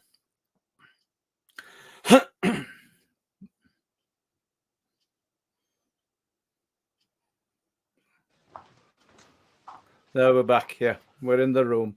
Did we lose your internet? I lost my internet there for a second. Yeah, we lost signal there. Yeah. Okay, there we go. We're back. Can we just get back into this room then, Les, please? Absolutely. Yeah, we'll come right in here. I don't know whether we've lost Les, have we? Can you hear me? We can remove that picture if you want, Les. So this is the exact same room back in it here. So now we're getting a carbon copy of the picture that you've just shown us, yeah. So there's not a lot changed, has there? As Les pointed out, the sofa's changed, but carpet's still the same, everything's still the same. I'm trying my hardest to keep this place as close to authentic as it is. Well, yeah, absolutely. And then even the photos of them down in the meadow where the UFO might be buried. I can even step outside and show you that. Yeah, please do. Are we okay for signal there? Yeah, we're fine. We should be fine. And this is the whole diner. So a lot of these decorations and the way this place is designed could have been done by Howard Hughes when his guy was up here. But yeah, just out this door and down the hill behind us outside. This is that Mount Wilson up here behind us. Right. And then down the mountain here is an old 1800 settler's cabin. And the meadow, right, let's see, it's all backwards here for me. Right down there is where they're all standing in the photo. I see, yeah. By the buildings here. Yeah, they're just up on the ridge right up there. Thank you. But we can even show you possible metamaterials that Jeff has found if you want to see some of that. Yeah, and some of the ancient artifacts and things we've discovered too up here. This is just down the hallway. You're giving us a real treat here, Jeff. Thanks for showing us around your home. No worries. So here it's all kind of backwards for me as well. I'll show you. Yeah. So this is some that we found here, this bismuth sort of alloy. These rocks, kind of hard to see, but yeah. And then why don't you show them the spearheads and stuff? Wow. This is all ancient pottery, like Anasazi pottery and Paiute and Shoshone shards of old Native American pottery that's all been found on the mountain. The footprint of these ancient people, oh wow, yes, incredible, isn't it? And then these spears. I can't really see there. What's happened there, Les? Have we gone off? Oh, we've lost Carl. We appear to have lost them for a moment. I'm sure they'll be back. And how interesting is that? Really good. There we go. Bring those into the saloon. Yeah, we've just lost you for a moment. Just going to bring some of the Jeff's going to bring some of the artifacts into the saloon so we have a better signal here. Excellent. Thank you. No worries. We're on the side of a mountain. I saw the picture of something to do with dogs then, actually, on a sign. So I'm going to ask you at some point, how do animals react on there? But don't answer that one just yet, because we'll look at these artifacts. You bet. What area does the ranch cover then, Carl? There's over 100 acres that Jeff has up here. It's a lot of property, and then the Nevada test site that it borders is vast. Like most of the state of Nevada is within the boundaries of the Nevada test site. And right. Area 51 sits within that. The ranch is pretty big. It's like, I think he has 130 acres or something right now. It's huge. He sold a couple of parcels off, to pay for other renovations and things like that. But yeah, it's a big area. There's tons of the ancient stuff here, like as far as the spearheads and the pottery. And in between there, when we hike around, there's all these, like, on the show Curse of Oak Island, they wonder if they found like an ancient roadbed made of hand-placed stone. We have one of those up over the ridge over here towards these abandoned mine shafts. And we don't know, there's no historical records as to who dug the mines or who was over there or anything, or how ancient they are. And we've taken an archaeologist up there, and he's totally puzzled too. Has no idea how. So what were they mining? Exactly. Yeah. We don't even know. It could have been, they could have been the ancient mines. Yeah. So here's thinking Obsidian, maybe. So here's one of the. And do you think that's made of obsidian? It is. Yes. That's 100%. Yeah. If I kind of backlight you towards the window, you can really see the transparency of it. Yeah. Through the window. And have you found obsidian on the ranch? I know you found it there in these arrowhead. Well, the spears are they? What would you call them? That's a knife, is it? Jeff found this on the ranch. This was found right by Craw Creek, just down the hill. What I mean, Carl, is have you actually found the material raw on the ranch? No, not the source. No, we've been actually looking for source. We find flakes and pieces all over, but not the actual source. It'll be quite something to find the source, won't it? Oh, wow. So that was one of our big questions was like, did somebody come up here and just put these like as a hoax a long time ago? But Jeff and I find this exact obsidian, this exact same material all over the mountain here, like little flakes of it that have been worked to make other tools. So we find it clear up the hillside around by the caves and things like that. There's the same kind of obsidian. How old has it been dated? Does people know how old, or how old do they think it is? Or is it hard to tell? We had three different levels, I think they said, right? Three different archaeologists. Yeah. Different year periods. Some of it looks like Clovis. Some of it even looks like it came from South America. And yeah, just different timelines. But yeah, some of it older, definitely older than 300 years. But we even find Jeff, where have you found these, Jeff? I know you found them on the ranch, but over a wide area. Oh no, there's a big flat spot up above my house, and it seems like that spot was over top of something, or I'm not really sure, but there was a big flat wide open spot where there's pieces of this stuff everywhere. And then occasionally you find, after a good rain or after a good winter, they just show their faces. I mean, we were out yesterday, day before, we found 3 like matching pieces of pottery, exact fingerprints in them. An old gun. We found that together last year as well after melt off. Yeah, so this was just down by the creek as well. But it winds up being like a 1940s cap gun. So it's a kid's cap gun. So was this one of those camps of kids that were up here, like a toy gun of one of those kids that was up here? Found the handle that matched. And then we came back later and found the handle that goes on right. Yeah, yeah. it's a separate piece. Lots of cool stuff. But just tons and tons of historical evidence. The unexplained. And then like these weird pieces of metal slag just laying on the ground. Looks like drops of, like molten metal. Have these been tested? Have you passed any of this on to Jim Segala?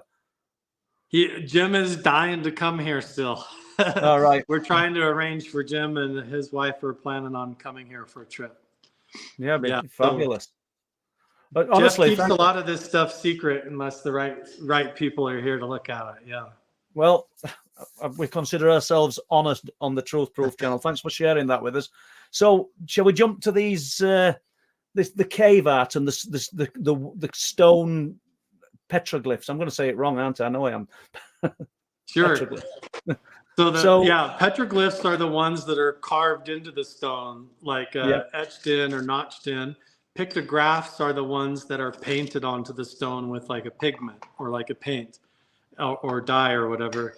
And then hieroglyphs are the ones like over in Egypt that are carved or painted in, and they're done in a writing and a whole form of the story. So the petroglyphs that we find all over here and the ones that they did down on the way between here and Area 51, they have everything, layers and layers as well, just like the artifacts. So from hundreds of years ago to thousands of years ago, there's evidence of cultures being here and different people being here.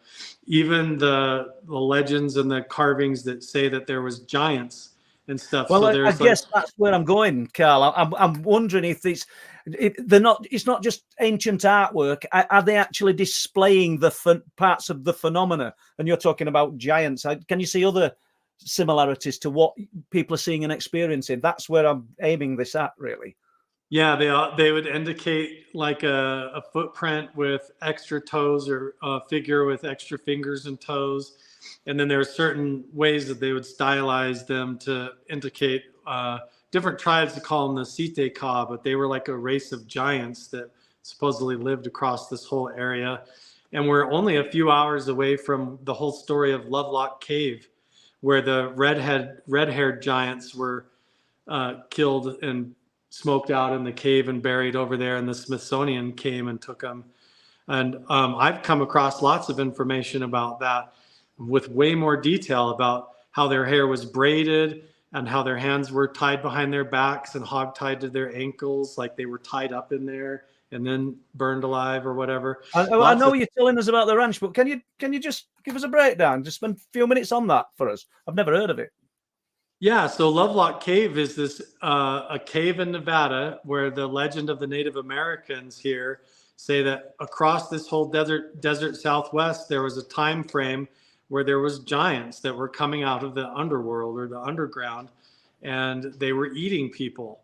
They would, when there was, after a calamity that happened, there was like a giant flood or a drought, and these giants got hungry, and so they turned on the humans and started coming into the villages and stealing people, enslaved them, and even was making them mine in the underground. So even digging the tunnels, like to get stuff. So they, enslaved the humans and the Native Americans. And basically the indigenous people got fed up with it, and they formed a band of professional giant killers, and they were hunters. And there's legends of them, and they're named in the folklore and everything. It's not even really folklore. They were like people real find people. them all the time. Yeah, and it's common. And they went out, and their mission was to basically hunt down and just kill the giants. And one of the stories here in Nevada specifically is at Lovelock Cave, where they cornered these 3 giants and they chased them into this cave, and then they piled up a bunch of limbs and branches and stuff in front of the cave and set it on fire and killed them all in there. And the story is that the Smithsonian came back in the early or 1900s and went into the cave and actually found the bodies and took them. And Really? But I have many friends. Nobody ever seen them again. Nobody's ever seen them again. But there's lots of articles and other people that say they went in there and saw them, that wrote about it in their journals. Museum that had them in there. And the ancient petroglyphs and all the local legends and stuff from the Native Americans lines up with that. That this at one time was a territory where there was all kinds of not only giants but even little people. And we find, where this ancient roadway goes across the ranch over there, back over there, the building structures that we find that are all collapsed look like they're for little people. They don't even look like they're made for full no purpose human like mini size buildings. Really? Yeah, that doesn't make any sense. So it's all kind of like there was a weird fantasy land time around here. I don't know. So are we talking something like Sasquatch, Bigfoot, when you're talking about these giants, do you think? I think it's something different. It seemed like it was really like a type of human that was even back redheaded, big, white, very white skin, huge. Yeah, I don't know. It could have been, but like it seems like a different phenomenon. Like these are just more actual cave dwelling giant things, whereas like Sasquatch to even the Native Americans is a different entity. It's more like a spiritual planeswalker or something that interdimensionally moves through our reality or something. So in between these artifacts, what Jeff's showing us, what about then the cryptid phenomena? Have you experienced that on the ranch? Well, I'll let Jeff tell the which animal mutilation stuff, big cryptids, skinwalker. I mean, we had footprints during a very snowy day. We were missing one of our dogs, so we went out on a search for him. And in the process, we go out our front gate here, and there's a blood trail, basically blood going right across the road. I basically stopped the vehicle. I got out and I followed the blood trail, down into the ranch and down into the meadow, down right in front of the settler's house was a pile of just red guts, like just a pile of unexplained gore. I thought it was my dog at first. I mean, that's how. But again, dog wound up showing up a few days later, but it was just a strange, no footprint blood spot in the middle of the snow. And obviously, like you just answered it, in the snow, so the footprints didn't extend past it. You've just found this. Well, the footprints leading up to it then, Jeff? No footprints. My footprints are the only footprints. I followed this blood basically back that direction, and it led to just a pile of gut in the middle of the meadow there. I turned around eventually and went back past the vehicle and followed it out a little ways until I realized that was a dumb thing to do without having any personal protection on me at that point in time, because who knows what was. I mean, did you feel nervous? Oh, I got nervous. Oh yeah, definitely. Yeah. So sorry, Jeff. That one canyon where the roadway goes, where the little structures are over there. We haven't hiked over there yet to fully explore it. We've got our hands full right here, but we've been told by several people to be very careful when we go over there. And it's all like it's cursed, or there's some creature over there, like a cryptid or whatever. But I don't know. We haven't. That's what on our to-do list for this year. On Katie's last visit, I mean, we had those unexplained footprints as well that just came out of nowhere. Basically, they were just up by one of those circles that we talk of. Is this in snow again then, Jeff? In snow again, yeah. And these were just, there was snow all around, but just footprints that just showed up and just looked like footprints like this. And then there was some other stuff found up there, but we don't know if it was vandalism or what. There was like a skull that was left up by this ceremonial site and things. I don't know. So the footprints then, Carl, Jeff, what human type footprints, or what would you describe them as? I wasn't here. It's hard for me to know if it was like a rabbit jumping or something. No. They were big. They were, big in the snow. But again, unexplained. It didn't make any sense of what it was. Even for Katie, we were all kind of like, this is strange. We're just out of the clear, just footprints and nothing, no leading to them. There was snow all around. I mean, I ran around. I looked all over. There was nothing else up there. So Jeff, you're in a remote area. Over 100 acres. What animals, wild, do you have roaming about on there that are native to the land? Mountain lion, bobcat, coyote, nothing. Moose. I mean, elk. Moose are starting to come down this way. Lots of deer. Yeah, a lot of deer. Coyotes. Yeah, you said that right. But you know what you're looking at when you see them tracks in snow, don't you? Yeah, you definitely know People would say you're crazy if you say you saw a wolf here. They say there's no wolves. But my very first time I came up here, when I was driving down the main road to go home, I swear I saw a black wolf run across the road. I have no idea. They've done so many like reintroducing wolves too, so there could be wolves up here. Well, apparently bear are within maybe 2 mountain ranges away. You know, Really? moose somewhere around in Nevada now, floating around. So, but no, we don't have any Bigfoot that I know of. It is the Wild West for sure out here. Yeah, well, we're not supposed to have wolves in the United Kingdom, but you know, North Yorkshire, and I mean, it's not huge. These forests, 525 square miles of forest and moor and woodland, and people report seeing wolves, and not just one or two people over decades. So I've personally not seen anything like that myself, but people do report it. So we do have a lot of wild horses too. I forgot about them.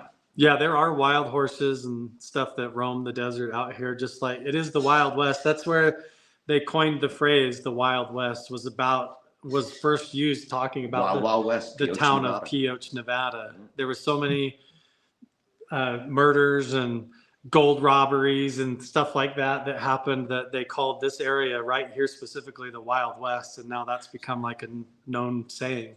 So the old the old mine workings, then there's no evidence that people working trying to find gold.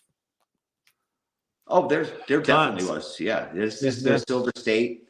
We have the Atlanta mine, which is 15 miles from us. The mountains are full of mines everywhere. We've even found the gold layer here, and that's part of the evidence of our research that's interesting, is that the stuff that we're finding underground from previous research teams, they obviously weren't looking for the gold because they dug right past it. They dug right past the gold layer like they didn't even care about it because they were looking for something else. So for all the money and the different groups of government teams that were up here, we found the gold like it wasn't even hard, and they didn't seem to care about it. There was something more important to them than the gold. What you probably don't want to say, but what do you think it is then that's below ground? And is it part of the phenomena, or is the phenomena somehow a guardian to whatever it is that's below ground? Ooh, that's a great question. I think it's both. Yeah, we're kind of getting at that. There's an object of some sort down there, whatever it is. Who knows? And I like the Guardian too, but we think that there's maybe something like you guys, maybe man-made above it, on top of it, monitoring it, doing something with it. Okay. I think that there was that time when Hal Putoff and his team of psychic spies, they were doing remote viewing and clairvoyant work trying to spy on Russia. They were looking for Russian nuclear weapons and submarines and trying to track their movement and all of that stuff during that era, during the Stargate program. And I think inevitably either their radar technology or the psychic spy program, while they were looking for Russian technology, inevitably would have discovered this. They would have realized, whoa, there's stuff underground here in Mount Shasta and in Nevada and over here and over there. And that developed this entire secret program of going to these places to see what's really there and trying to get it or trying to communicate with it. And that involved one side of it that involved a lot of unethical experiments and secret development of technology that they were doing. And at the same time, they were trying to communicate with the phenomena and explore it and understand it more at the same time. But all their money was coming from weapons defense intelligence agencies and from DARPA. And so explore it maybe and exploit it. Yeah, because that's what we seem to do do you know, I'm kind of mindful at time here, Carl, Jeff. Are you guys good for some 5-10 minutes of questions? Yep. Of course. Are you okay with that? If Les is listening to this, there he is. Yeah, great stuff, Les. Thank you. Fantastic show tonight, guys, and thank you very much for our Truth Proof audience. A real treat tonight, and I've learned a lot, and I'm sure our audience has learned a lot tonight as well. And question, Martin Abbas, is there energy spikes when this phenomena enters the mountain? Good. So we haven't directly figured that out yet. right? Yep. We're in the works of figuring that out. Once we get these Sky 360 devices in and everything can go in conjunction, we'll be able to monitor. From the reports of the locals, they would say yes. Like usually when there's a sighting, and even Jeff, when you've had the experience, like there was a craft coming and crashing into the mountain or something, you experience it like a vibration going through your body. And like when I come up here, you can feel this like pulsing energy coming from the ground, but it's not even just a personal thing. I've been coming up here with EMF sensors, radiation detectors, all kinds of stuff. And we can zero in and triangulate in on this area in the lower meadow that is absolutely transmitting and pulsing a signal. And we bring in experts that have infrasound sensors and all kinds of stuff, and they catch the same thing.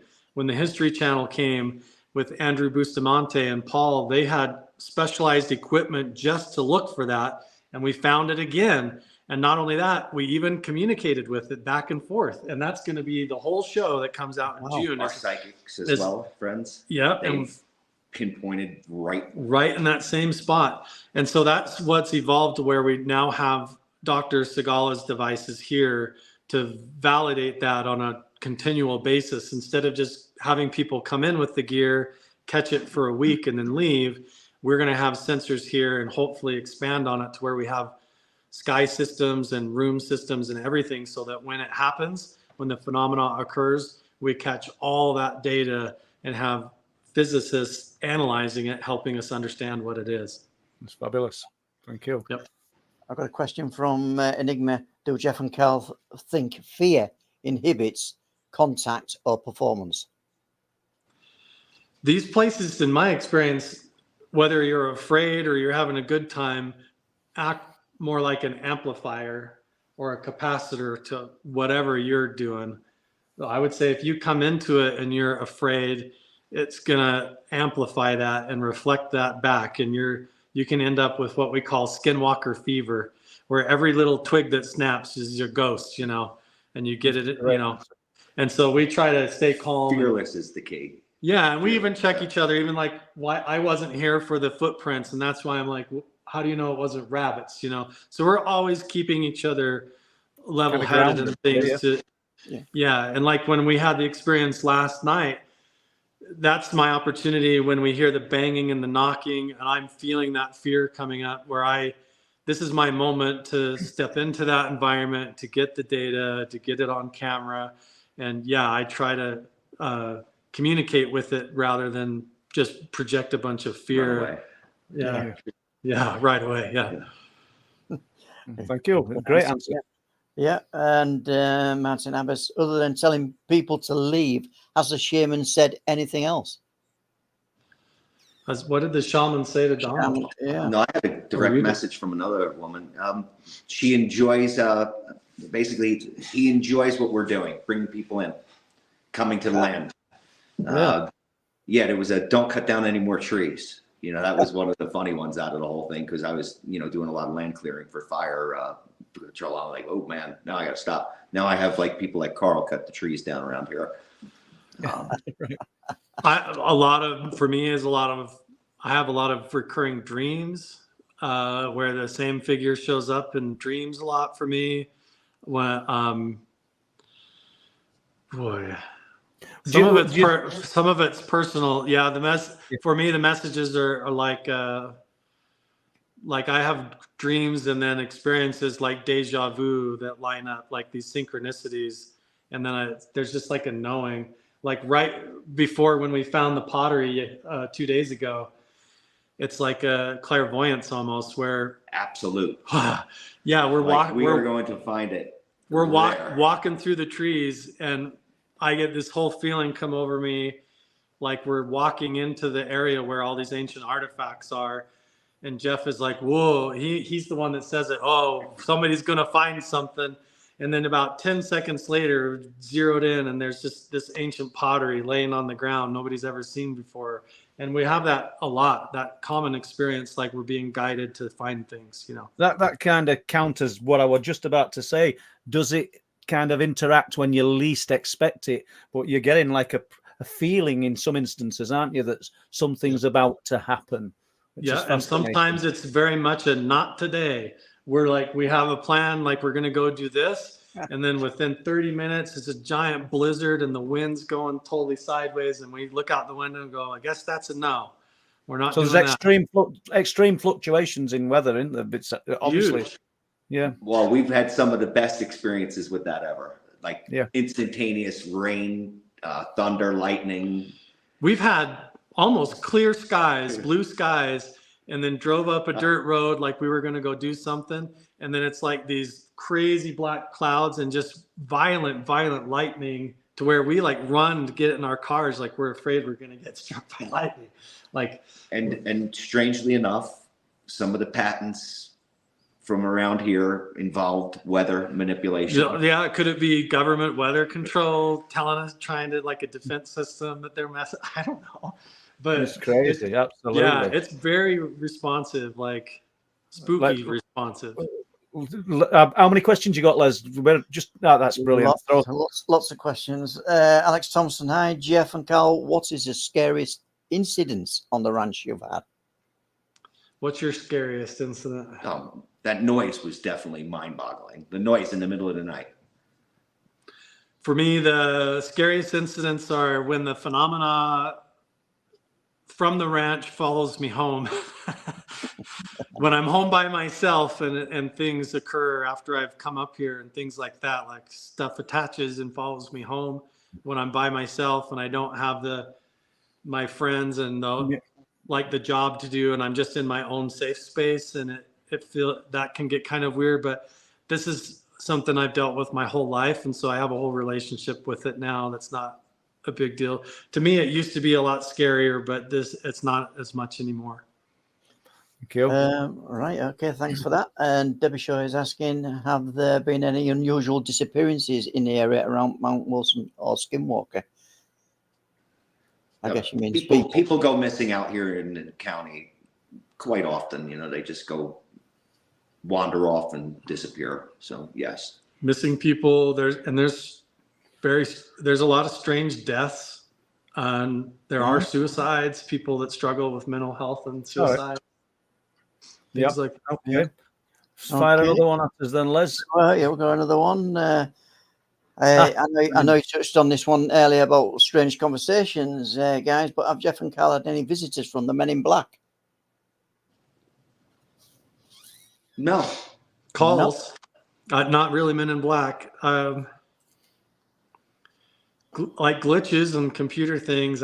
Yeah, lost files on the internet. We've had lost files where we've specifically found websites that have information and things from that we probably weren't supposed to find that was validating as to what's going on, and then we go to look the next day and it's not, we can't find the bookmarks. URL not found. It's just not there anymore. Stuff like that. Sure. But not any direct visit. You had a Rockefeller show up though. I had a Rockefeller show up. I did, but no Men in Black yet. Yeah. Okay, Martin Abbas is asking, do the gamma spikes ever reach dangerous levels?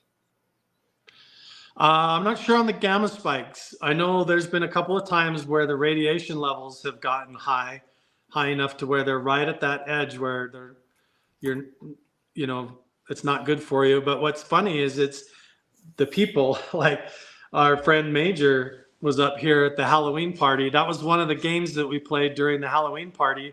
Was I went around with my Geiger counter and we saw who was the most radioactive. Which person was the biggest downwinder. And me and Major both tied for having the highest radiation level coming off our body.